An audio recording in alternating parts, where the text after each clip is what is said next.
నువ్వు బాప్తిసము ద్వారా నువ్వు ప్రకటించినావు.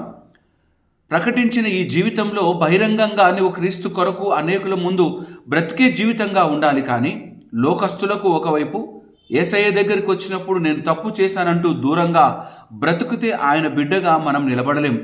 దయచేసి యొక్క మాటలు జాగ్రత్తగా హృదయంలోకి తీసుకుందాం.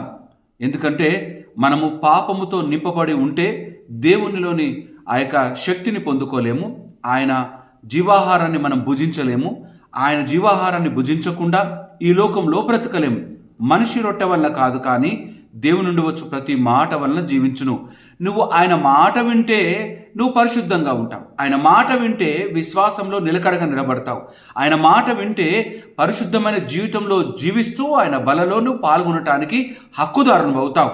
హక్కు లేకుండా ఆయన కొరకు, ఆయనలో ఆయన బిడ్డగా బ్రతకాలనుకోవడము అది చాలా